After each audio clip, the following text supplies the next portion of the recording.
Juicy. Like some fruit, see? Juicy. It's so juicy. Oh, so juicy. It's juicy. Very juicy. Juicy.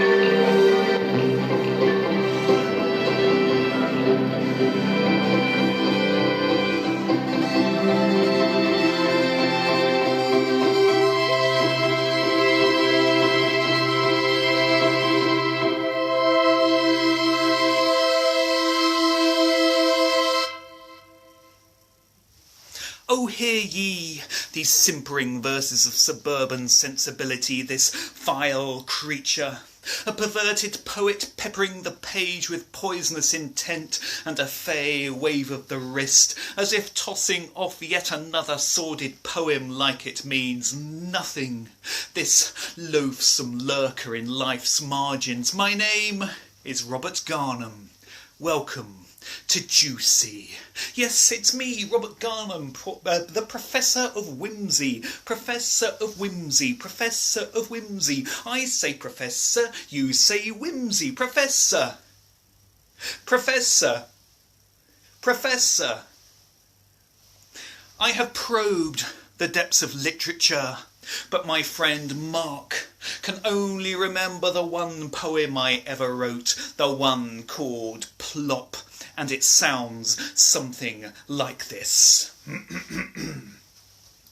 Plop, plop, plop. At nights I reach in and thrust my hand deep into the fiery furnace of metaphor, and I grab the human condition and I throttle it and I squeeze the truth out of it and I tear the words from the sky. I am king of ink, monarch of the pen, my nib moving faster and faster as my fingers grip the shaft of the biro, spilling onto the page beauteous visions, truth, honesty, existential angst, and what it means to be alive. And yet, Mark's favourite poem of mine is Plop, Plop, Plop.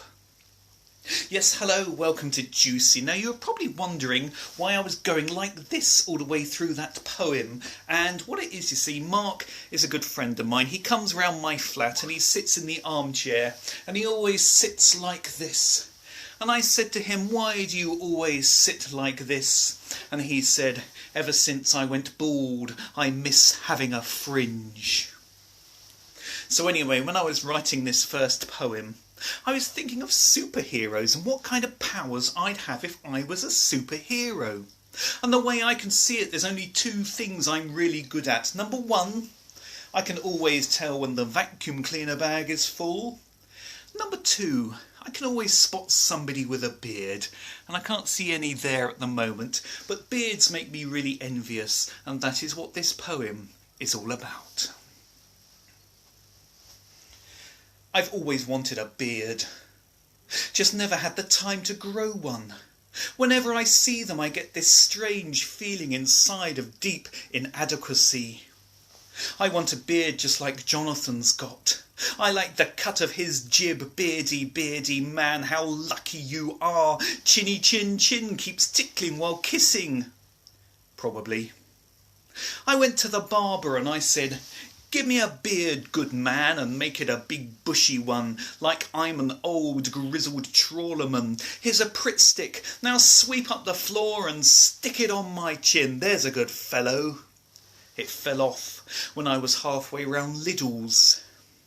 Last night I sat in envy at the annual beard competition. It was won by a geography teacher whose beard looked like two ferret-shaped sideburns mating, while a badger-shaped moustache hid in the rhododendrons and took photos. I saw a man in the pub with a beard, and his friend had a beard, and their dog had a beard, and his wife had a beard, and the barman said through his beard, what would you like? And I said, a beard. And the barman said I was weird. So I had an apple and raspberry J2O. I can't look at a goat. I hate the way they gloat with their nanny goat, billy goat, beard, unwarranted goatee, sprout, stroke it, big boy. I went to the circus and I saw a beard tamer cracking his whip. Beard tamer cracking his whip. Beard tamer, pass me a razor. Stay there, cutting them down into very, very, very long sideburns.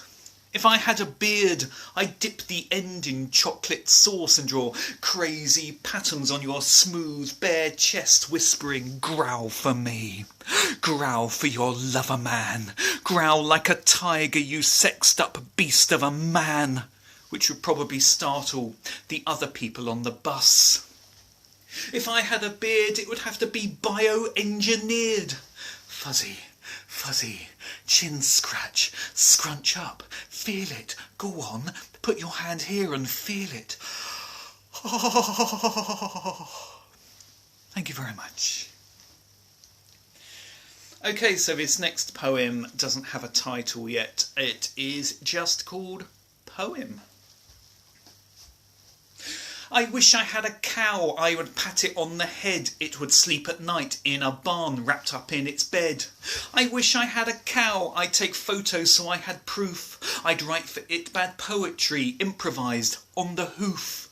I wish I had a cow, I'd tell everyone about it, I'd go on and on and on and on and on and on and on and on and on and on and on and on and on.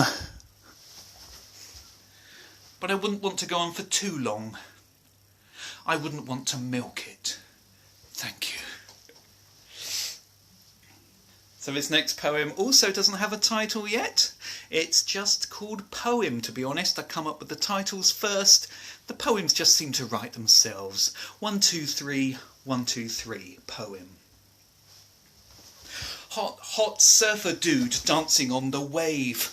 Hot surfer dude, you live a life I crave. Hot surfer dude, you are so very brave. Hot surfer dude, watch out for that walrus. Hot surfer dude, I'd invite you back to my beachfront surf shack, but you probably drip all over the floor. Thank you.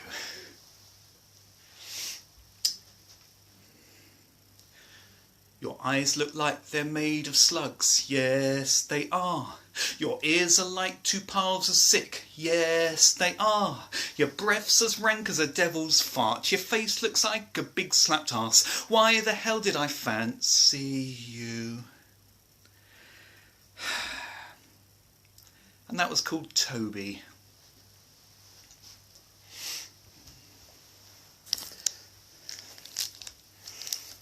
This poem is quite a long one.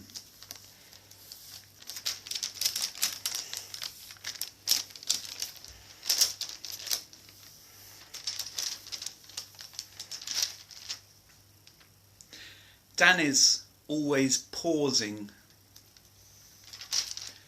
You talk to him and he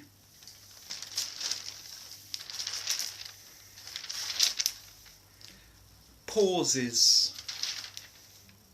It's like he's really unsure. Ask him a question and he'll answer. But halfway through the answer he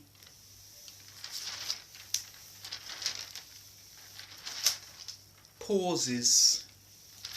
He stops what he's doing, considers every angle, ponders, prevaricates, and then he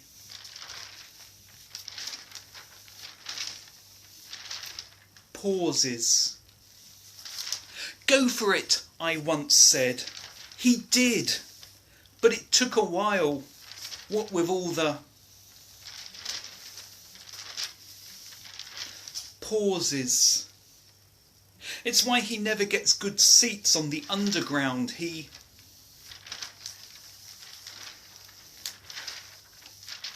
pauses. I asked him once, what's your favourite animal? Tigers, he said. Is it their ears? I asked. Is it their tail? Is it their whiskers? No, he said, it's their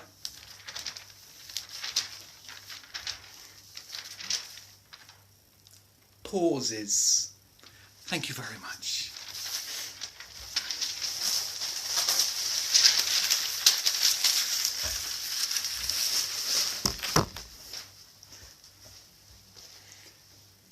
So have you ever gone into a cafe or a coffee shop and you've asked for a cup of tea and they say, what kind of tea? And you say, well, just normal tea. And they say, do you mean English breakfast tea? And you say, is that normal tea? And they say, yes. And then they go behind them where they've got all these different blends of tea and all these fiddly little drawers, but the English breakfast tea is kept in a big box because that's the one that everyone wants. And if that's the case, then why don't they just call it tea? This is my tea wrap.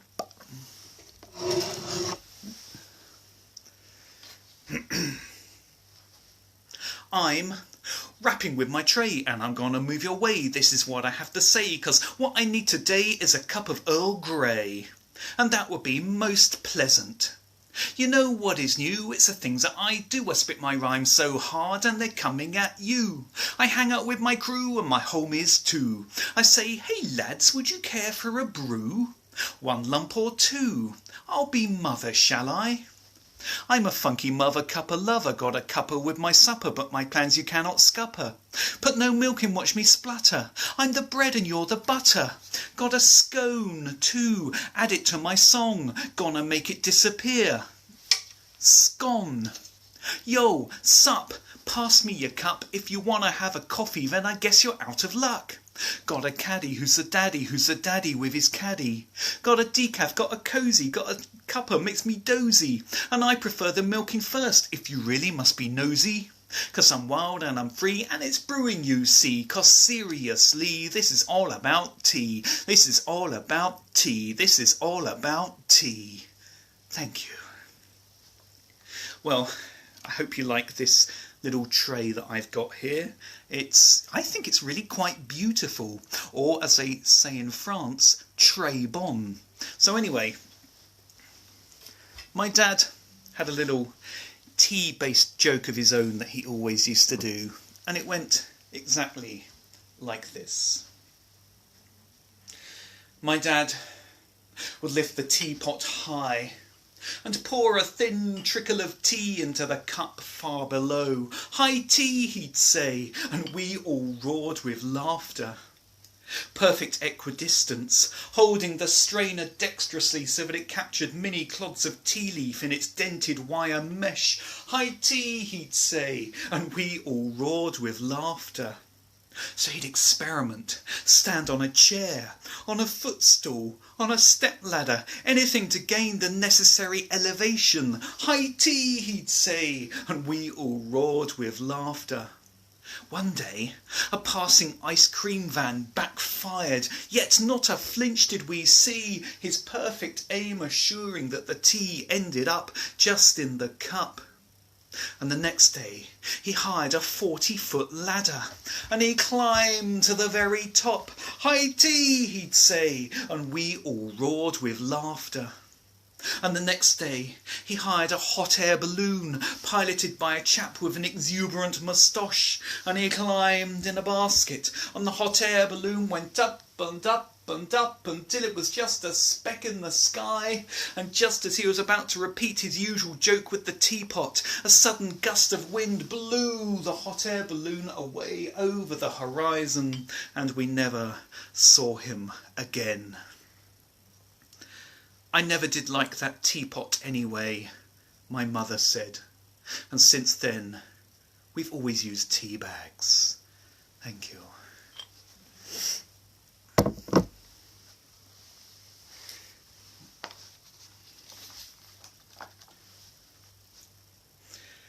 I kind of fell away from the person I used to be. The promise of the kid with the sun in her eyes and a burning passion for more than just the immediate. Neat handwriting can seldom claim full honesty.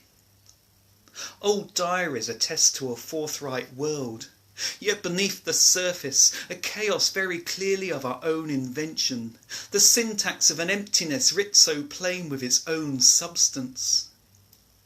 10,000 truths cannot smother one lie. The bonhomie of the brave is a fabrication nonetheless. Any fool can laugh at the same old retelling, but its grammar is perfect and its intention is clear. I've walked so many miles in so many directions. I've traced the lineage of pain right back to the start. I've seen what happens to those who refuse momentum, and I've tinkered with the workings of my heart. There is no fear in the present moment, and the future can never be as daunting as the past. This old diary with its meanness and its lying speaks only of years, and it won't be the last. But I will fight when needed, and rise far above, and I believe in the solid goodness of every soul, and I will applaud those who defeat whatever demons deem to mark each page with untrue thoughts, and I will cheer when fortune scores a goal. Old diaries attest to a forthright mind, yet beneath each line there are knowing winks, written to my future self. Thank you.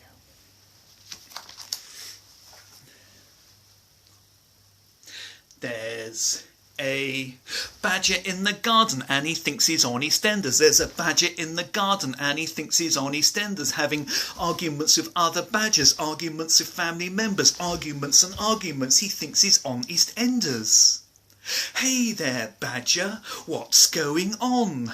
Hey there, badger, whatever's wrong? Hey there, badger, are you filled with ennui or angst about life in the postmodern world?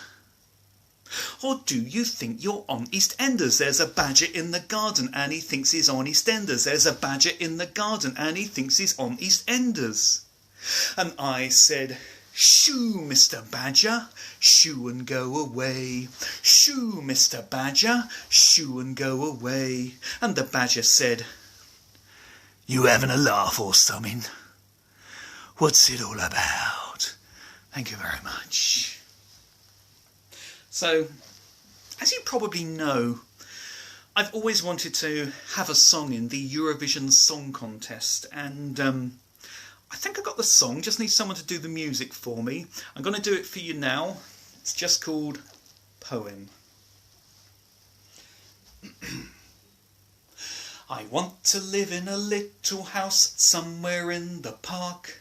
I'd have to light lots of candles whenever it gets dark. I'd buy myself a little dog just to hear it bark, woof woof. I'd invent new grammar and a punctuation mark. Tiddly-om pom pom, tiddly-om pom pom. And as the winter splinters in, I'd have to light the fire. I'd collect lots of ornaments and things that I admire. I know it's not the sort of life to which you might aspire. It would be just like a church except without the spire. On a monotheistic deity, tiddly-om pom pom, tiddly-om pom pom. And I would write such poetry, making sure it rhymed. And I would use a stopwatch just to check its pace. It would be a fantasy away from the daily grind. I'd have to cuddle the handyman, I'm sure he wouldn't mind. Tiddly-om pom pom, tiddly-om pom pom. And did I mention the handyman? We cuddle up in bed. Such a randy handyman, I'd keep him in the shed. And every time I was up for it, oh Fred, I call oh Fred. Although his name was actually Sean, at least he gives good. Tiddly-om pom pom, tiddly-om pom pom. It doesn't matter what we do, our lives are meaningless. Now but crashing oblivion and eternal hopelessness, and never-ending loneliness and doubt and angst and hatred, and the eternal dichotomy between selfhood and the final and crushing truth that nobody has ever cared for you in the slightest.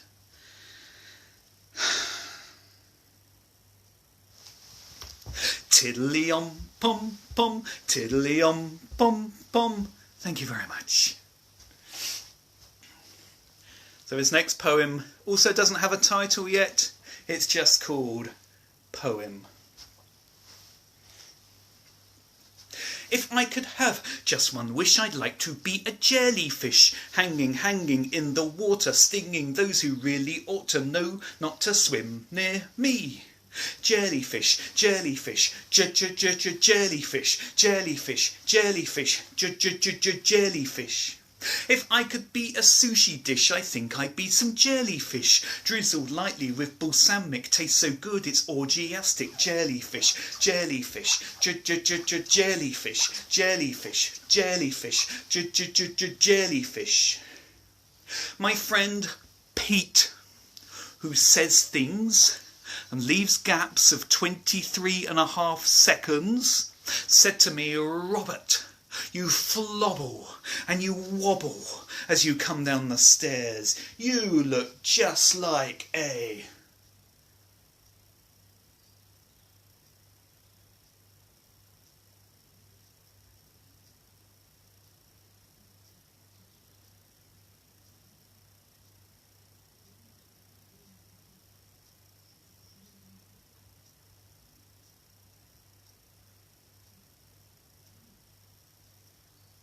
Jellyfish, jellyfish, jellyfish, jellyfish, jellyfish, jellyfish, jellyfish, jellyfish, jellyfish. I could keep that up all night. Thank you very much. Whew.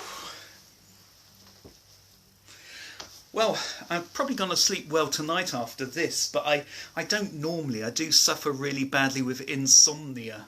Insomnia is a really terrible thing, but on the plus side there is only 3 more sleeps till Christmas. So what I do when I can't sleep, I get up in the night, I write these little quick poems. I got one here for you now somewhere. Yes, here we go. This was actually written last night, and it's called Poem, and it goes like this. He said, "You have no sense of perspective." I said, "Come over here and say that." He said, "I'm standing right in front of you."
So when I was writing this next poem, I was thinking about the hideous disaster of the Titanic, and if anything, one of my big regrets is that I can't build a time machine and go back in time and actually save us all from the hideous tragedy of having to watch that film.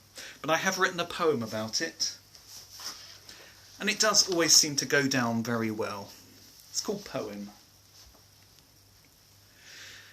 You know, when the Titanic finally started to go under, I was in the loo at the time.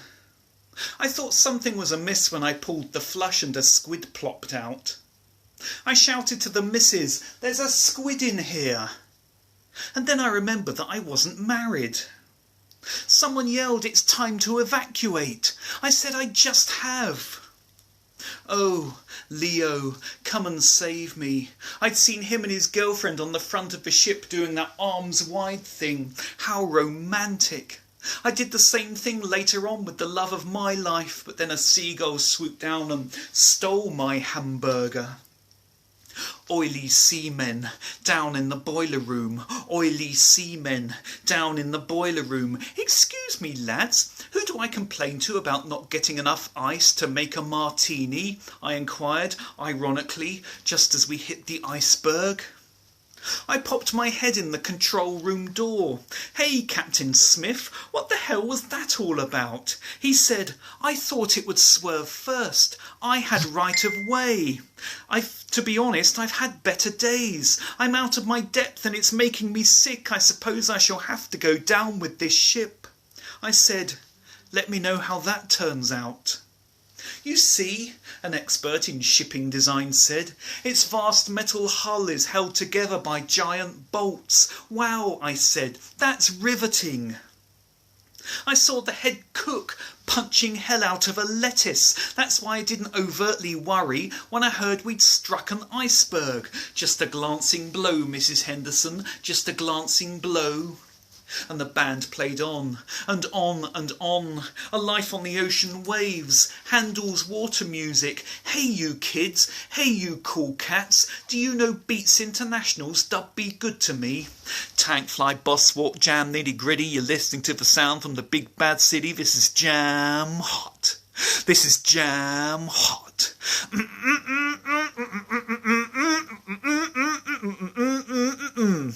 No, they said, they hadn't heard of that one. Bulkheads filling with water, compartments filling with water, storage decks and engine rooms, the whole thing filling with water. The whole ship started to tilt, which completely buggered up the snooker game I was playing. "For God's sake," I said, as if the day couldn't get any worse. All the balls went into the bottom left, and I knew something was going on because my opponent was a narwhal, using his long nose tusk as a snooker cue. It's always difficult figuring where that one has ended, isn't it? That was called Poem. And this next one is, for me, actually quite a serious one. And it's called The Doors. For those who are the exquisite hidden in cupboards. For those who fortune denies because they refuse to shout.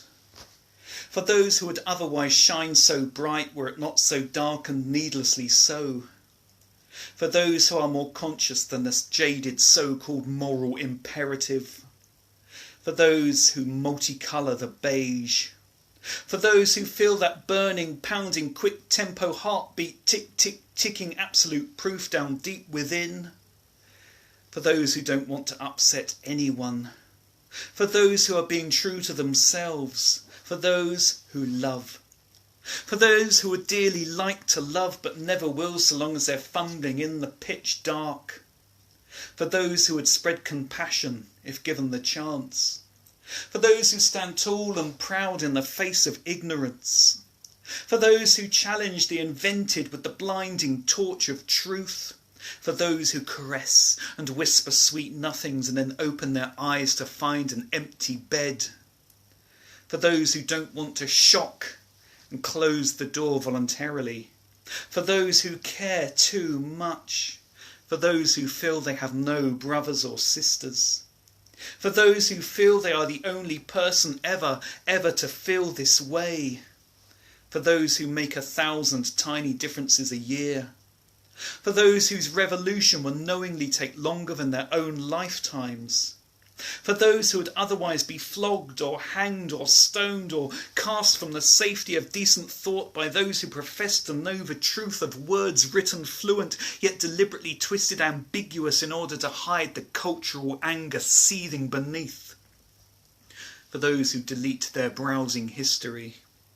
For those who try to prise open a door knowing it will be slammed shut but keep on trying nonetheless. For those who paid the ultimate price. For those who resort to secret languages, and those who give in and try to decipher, filled with the eager promise of just knowing. For those who are afraid.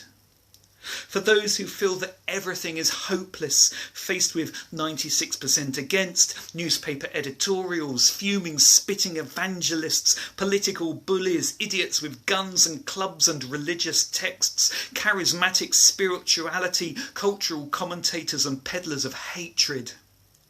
For those who burst out so fast the world never could catch them. For those who burned up too soon. For those who took a chance and showered briefly, leaving behind the hint that if done differently it might actually work. For those who are vehement in their love. For those who are just plain unlucky. For those who are scared. For those who are scarred. For those who would otherwise be sacred. You are the real. And your time will come when superstition loses and common sense takes over. Pile up your love right now, and when the door finally opens, it will all come tumbling through. Thank you.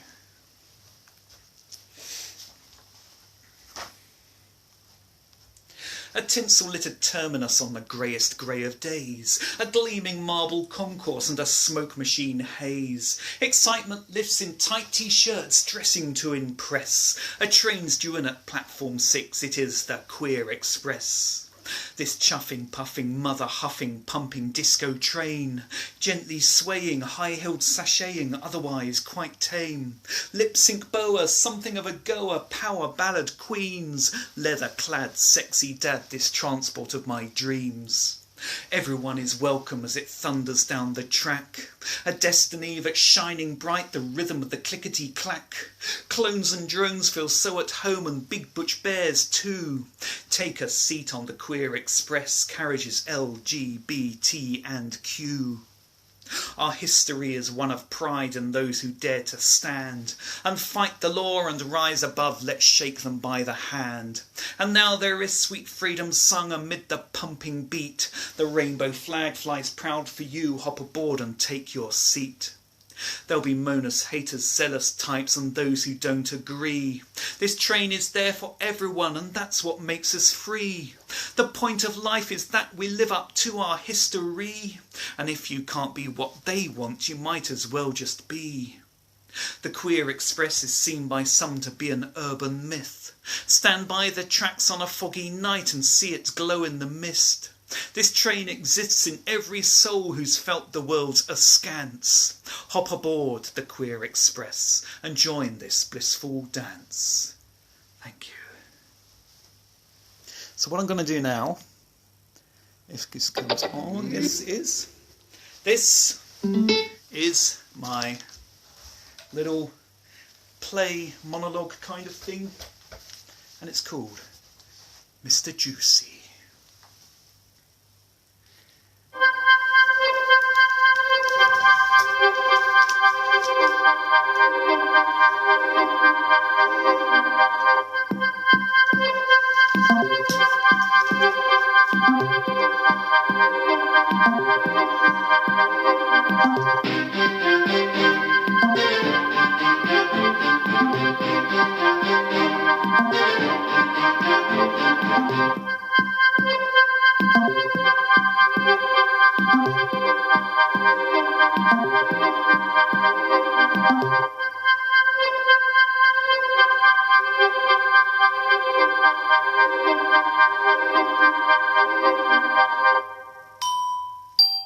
British Falcon Flight 7633 to Norwich, now boarding at Gate 6B. This is the first call for British Falcon Flight 7633 to Norwich, now boarding at Gate 6B. Thank you. Could Mr. Mozzarella, travelling with Air Italy to the Po Valley, please make himself known to a representative of his airline? Thank you. Cock Sparrows Airlines, Flight 133 to Exeter, now boarding at Gate 6A. This is the first call for Cock Sparrows Airlines, Flight 133 to Exeter, now boarding at Gate 6A. Thank you. I called him Mr. Juicy. We met at the gate of an airport departure lounge. He was flying to Norwich, I was flying to Exeter. The two of us were delayed because a fuel transporter had broken down diagonally across gate 6A and 6B. Nobody could move it. The two of us, me and Mr. Juicy, we looked out the terminal plate glass window. He asked if I had a dry wipe marker. Why? So I can go in the toilets, he said, add my initials to the hourly hygiene checklist, you know, just for a laugh. No sign of any movement on the apron. Men in high-vis jackets stand around, dumbfounded. Mr. Juicy, all grins, sits across two soft-cushioned seats. He watches as I stare at the floor. What are you doing? He asks. I'm looking at a small dot, part of the fleck effect of the tiled floor, concentrating on this insignificant dot. Soon I'll be hundreds of miles away and the chance of seeing this tiny dot again will be very small indeed. You're weird, he said, but I like you. And I liked him. You know what it's like. Heavenly dreams and bright, bright lights and angels singing so resplendent in rapturous ecstasy. That's me, Gate 6B, Manchester Airport, Terminal 3. So stunning was he that I quite forgot that I needed a wee. What right have you to be so cute? If you're the thief, my heart's the loot. You grabbed it out from inside me right here, right now at Terminal 3. And I was here just minding mine and thinking I was doing fine when you wrecked my day, you know, and all because I find you so very cute and visually the sort of man who appeals to me, and now you go and shatter me with your masculinity. I find it hard to understand that I should fall for every man. You do it to me purposely, and that just makes it worse, you see. To sit right here and contemplate on how to ask you on a date, the subtle blend of dream and fate right here, right now at the terminal gate. I think that I've just lost my mind. I think that I've just lost my mind. I think that I've just lost my mind. I think that I've just lost my boarding card. No, wait. It's in my pocket.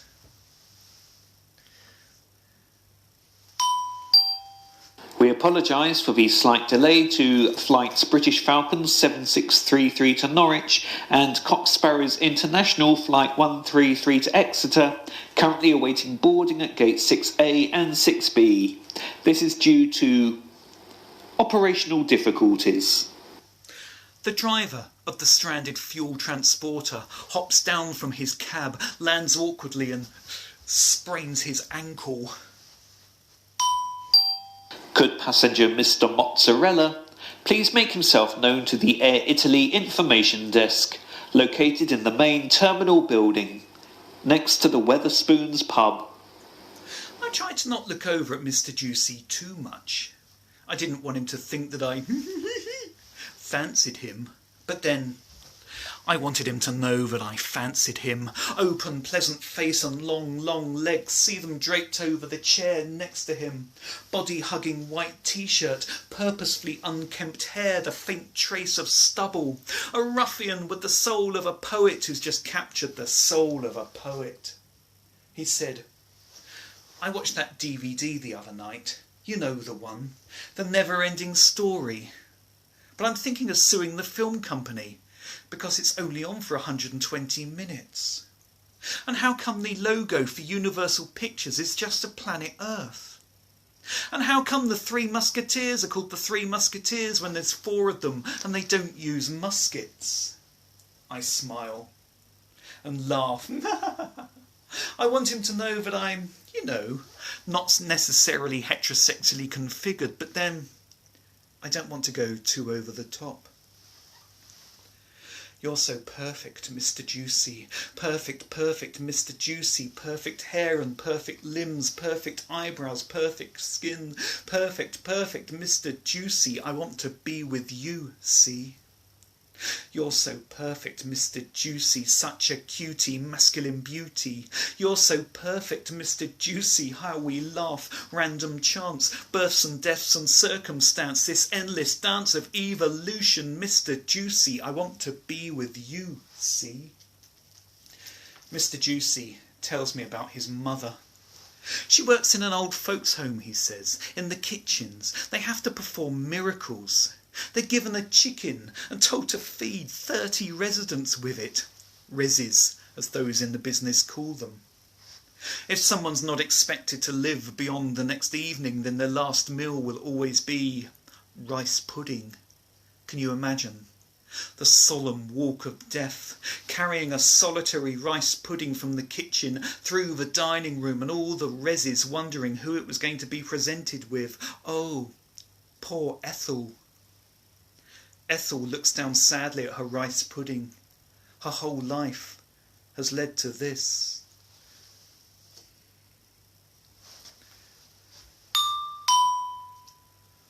This is another call for Mr. Mozzarella. That's Mr. Mozzarella. Please make yourself known to the Air Italy officials. The manager is waiting to hear from you. The head honcho. The big cheese. I like your body-hugging white t-shirt, I say to him. Thanks, he replies. Very fashionable. I'd have one too, but then there's certain bodies that don't look good hugged. I'd give you a cuddle if you asked nicely, he replied. Oh my God!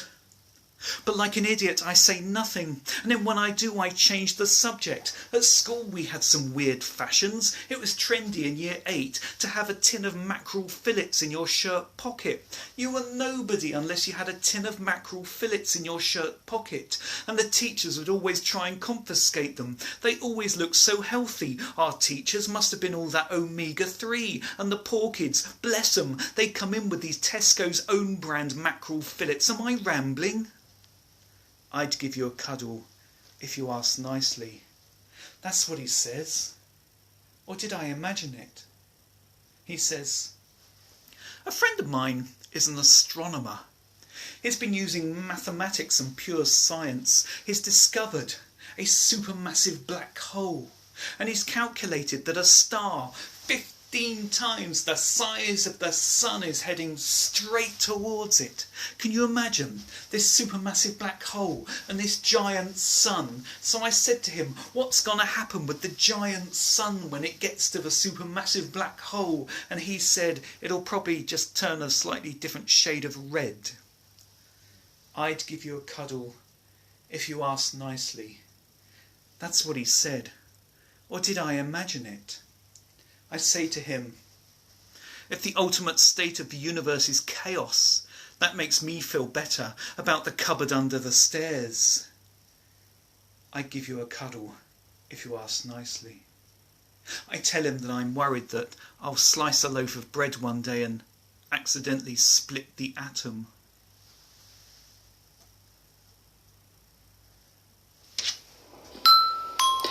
Ladies and gentlemen, once again we apologise for the delay at gates 6A and 6B. The operating difficulties are ongoing. Mr. Juicy smiles, leans back his head and closes his eyes.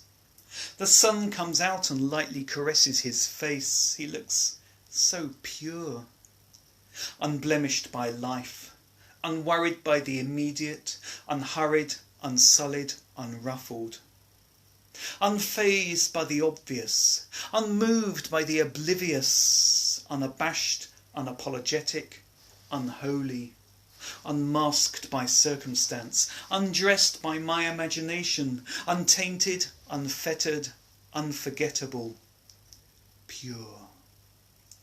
He's so pure, he's so pure, he's so very, very pure, and I want to see much more of this man who is so pure. He's so cute, such a brute, I bet he would be a hoot, and I'm sure that I would suit being with someone so cute.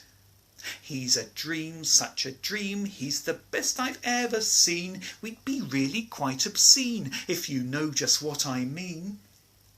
Pure as a summer rose ensconced in morning dew, pure as the morning air after a thunderstorm's been through, pure as linen sheets which are totally brand new, pure as a particularly pious kangaroo. He's so lush, really lush, I bet I can make him blush. Now he's turned my heart to slush. This is more than just a crush. Probably. Work of art, got my heart, bet he doesn't even fart. And if he do, his friends remark, say, did it get purer in here? He's so pure, he's so pure, he's so very, very pure, and I want to see much more of this man who is so pure.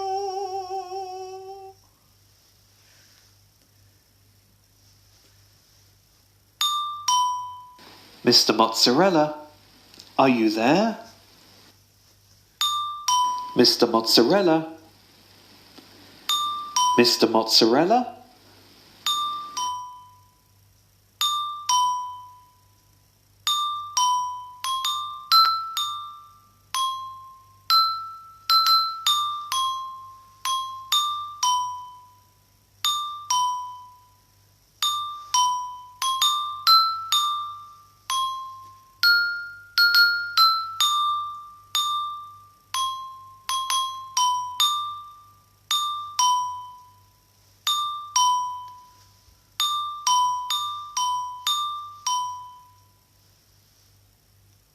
Where am I? You fell asleep, Mr. Juicy says.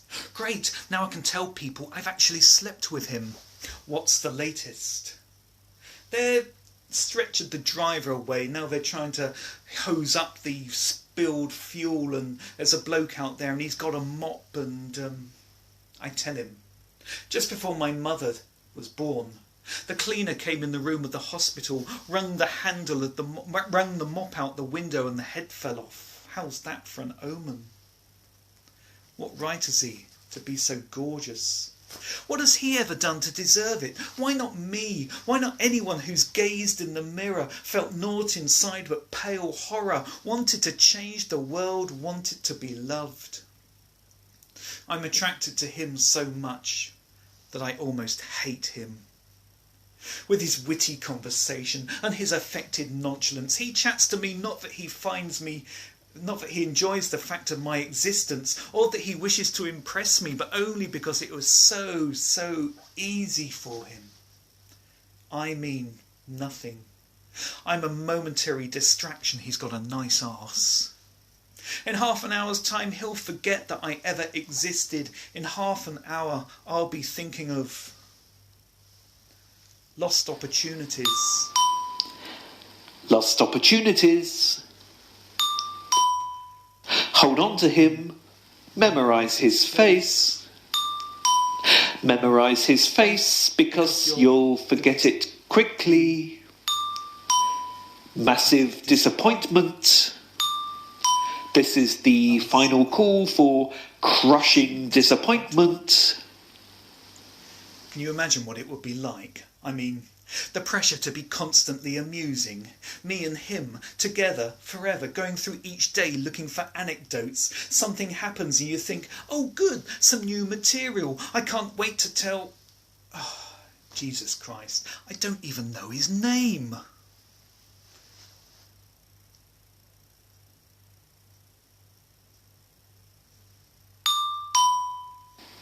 Ladies and gentlemen, thank you very much for your patience. Comes the voice of doom signalling the end of a romance.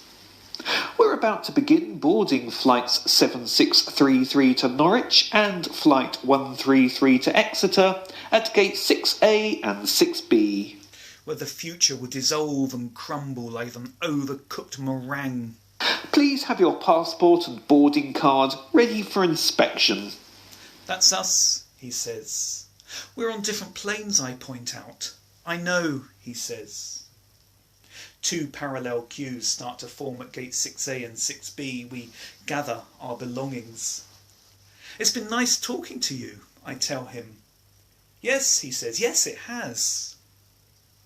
2 cues in tandem, shuffling forwards.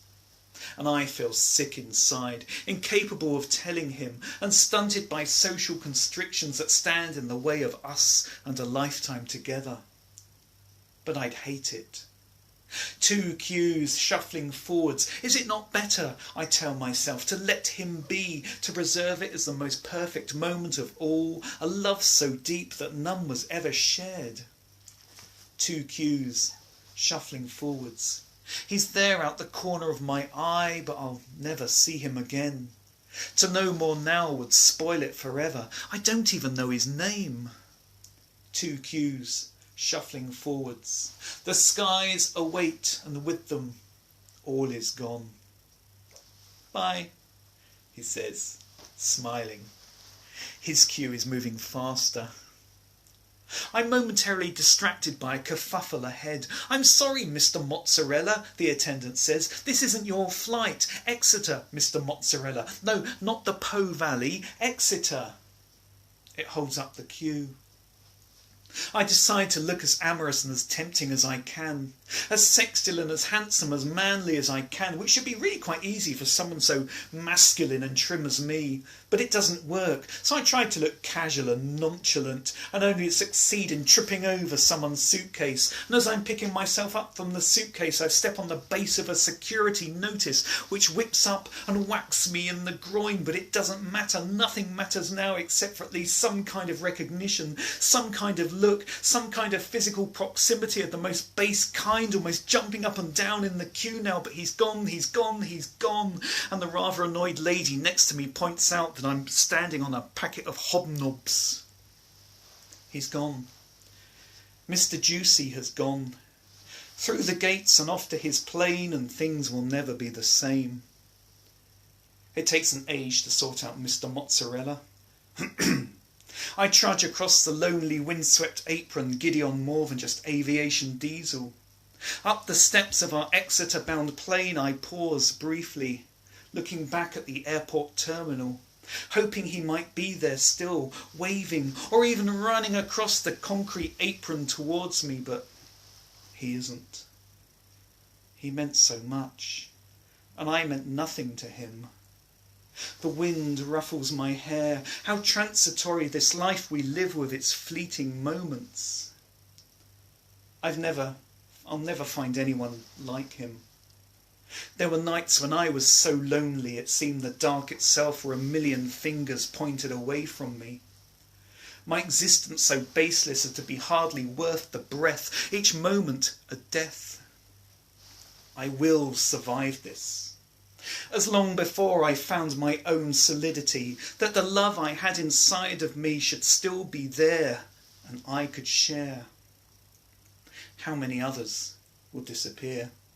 Chance encounters and momentary infatuations, squandered beauty and sheer miscalculations, an immobility deep set within that I should live to love rather than love itself, and forever remain hopelessly lonely.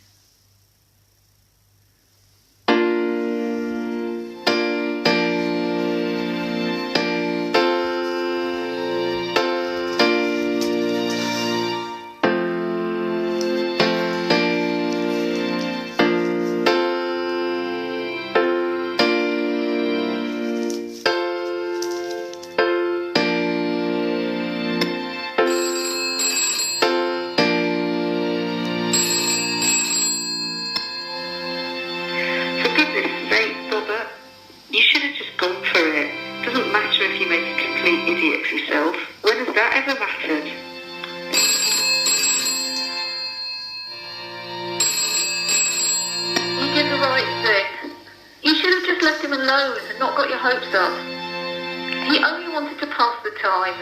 Within a few minutes, he would have completely forgotten all about you. You did the right thing. Yeah.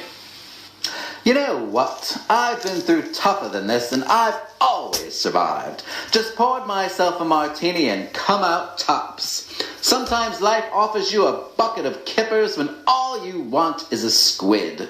What's the point in fretting? Love will come soon enough, so don't you worry about me. I'm doing just fine. Good morning, sir. Welcome aboard. My name is Josh. I look up. He's the most gorgeous cabin attendant I've ever seen. Well, thank you very much. That was Mr. Juicy. That concludes Juicy for tonight. And yet, in spite of all this, the only poem my friend Mark likes is Plop, Plop, Plop. Thank you so much for watching tonight. It's been a real pleasure to do Juicy for you. I was going to do it all around the country. I've only done it tonight here in little old Paynton. And for anyone who's watching, thank you so much. And I hope to see you all for real really, really soon. Thank you again for watching. Have a lovely night. Thanks, Babs, Lisa, Samantha and everyone. Thank you very much.